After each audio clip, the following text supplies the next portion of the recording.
and then took John's voice and made him into the track. When it started taking shape and John was sort of in there and coming up and singing and... On the 11th of February 1994, the three remaining Beatles gather at Paul's Hog Hill Mill Studios to start work on 4 home demos recorded by John. This marked the first time since the 3rd of January 1970 when all three were in the same studio to record I Me Mine at Abbey Road. One key member was sadly missing, but John's presence made the Beatles reunion complete, courtesy of the playback of the cassette of his 1977 home demo and composition, Free as a Bird. The mood was relaxed and friendly, as producer Jeff Lynne recounts. The first afternoon really was just banter, you know. It was all the three of them. They'd been in the same room for years. Hamburg stories, you know, all the Liverpool stories. It was just magnificent. Just how did this miracle happen? After all, George had consistently poo-pooed any possibilities of a Beatles reunion. It just annoyed me that people got so into the Beatles. It's not that I don't like talking about them. I'd never stop talking about them. It's Beatles, there's Beatles, Beatles. In the end, it's like, oh, sod off with the Beatles, you know. It can't be possible because the Beatles don't exist, you know, especially now as John Lennon is not alive. And it just comes every time Paul needs some publicity, he announces to the press that it's going to come together again.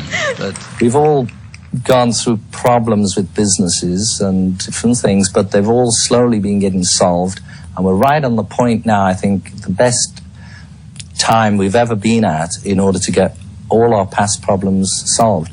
Plus the fact that we've spent a lot of time with meetings with Paul, having dinner and just being friends, because having not spent a lot of time with him, you have to get to re-know each other again. And we were just in the process of doing that and enjoying each other's company. And with Ringo, having dinner, just having a laugh. And for some strange reason, he decided to superimpose some old business thing that was getting solved anyway onto the Hall of Fame. And it was a shame he didn't come, really. It's had a deal together that the Beatles were us four. If any one of that four wasn't in the band, the Beatles wouldn't exist. And it can't really exist just with the three of us. The most likely reason for the reunion was financial. By the early 1990s, George's handmade films had released a string of box office failures and was hemorrhaging money, losses being personally underwritten by George. As a result, he successfully sued his business partner Dennis O'Brien and was finally awarded $11.6 million in damages in 1996, but this was never paid. Rumours suggested George was down to his last few million. So how would you account for handmade success? has it been successful? Done all right. 10 years, George. 10 years. I think that's the main criteria for its success, is the fact that it's still here now. But, you know, have a look at my bank balance. It's not really that successful. Crucial to the success of the reunion was ensuring that there was an even balance between Paul and George's contributions. This was most likely behind the decision to use Jeff Lynne as producer instead of George Martin, who George probably believed would be more sympathetic to Paul. More recently, Jeff had co-produced George's hugely successful Cloud 9 album, the last to be released during his lifetime, while also being a fellow bandmate in the Travelling Wilburys. As Paul explains, I think it was George who said, no, we need a producer, it could be dangerous just to all go in the studio. It could get nasty. Because you got egos, flying around, surprisingly. So, Jeff's name came up and it was like, that's good, yeah. From the small amount of video made public from the 11th of February, we can certainly see an upbeat George, ever keen to offer up his own suggestions and make sure they are listened to. I mean, even with chords and stuff, we changed chords. Beautiful. Well, I vote for the East Suspended. What do you think, audience? Hey. The miracle began on the 19th of January when Yoko Ono met Paul in New York for John's posthumous induction into the Rock and Roll Hall of Fame, with Paul presenting the award. That night, Yoko passed to Paul cassette tapes containing demos of 4 of John's songs. Then 1 month later, Paul, George and Ringo assembled at Paul's studio. As Paul explains, we agreed to do it at my studio because this is really the only studio that was up and running. I'd been working here regularly, so it was all cleaned and ready to go and in full working order. Also because my studio is slightly off the beaten track, off the Beatle track, it meant that we'd have privacy.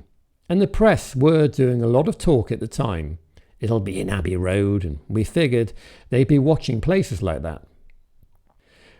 The incomplete nature of John's basic demo allowed all of them the opportunity to contribute to the writing, arrangement, playing and harmonies. As Paul explains, John hadn't filled in the middle 8 section of the demo, so we wrote a new section for that, which in fact was one of the reasons for choosing the song. It allowed us some input. He was obviously just blocking out lyrics that he didn't have yet. When he gets to the middle 8, he goes, "Whatever happened to the life we won, new woo woo woo," and you can see that he's trying to push lyrics out, but they're not coming. He keeps going as if to say, "Well, I'll get to them later." That was really like working on a record with John as Lennon, McCartney, Harrison, because we all chipped in a bit on this one. George and I were vying for best lyric. Old habits die hard, and there was one notable tension that Jeff Lynne successfully managed to smooth over. Paul picks up the story, and then finally he came up with his slide guitar. I told Jeff Lynne that I was slightly worried about this because I thought it might get to sound a bit like My Sweet Lord or one of George's signature things.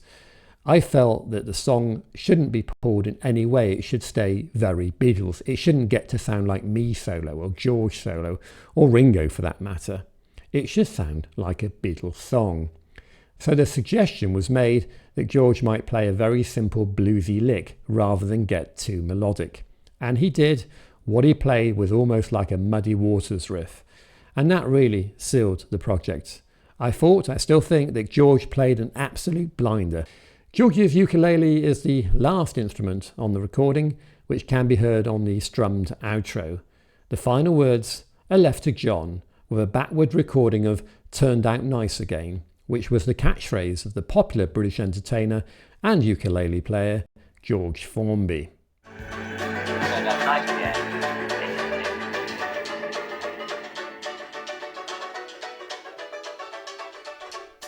Appropriately backwards, it sounds like Made by John Lennon. Are they ever going to get back together? Yeah. I don't care either way, you know. If somebody wants to pull it together, I'll go along, you know. I'm not in the mood to pull it together, that's for sure. I've got too much, I think we all have got too much to do ourselves. But if they were all in town, I'd say, come on down, you know, put them on my record, right? Then it'd be a Beatle record.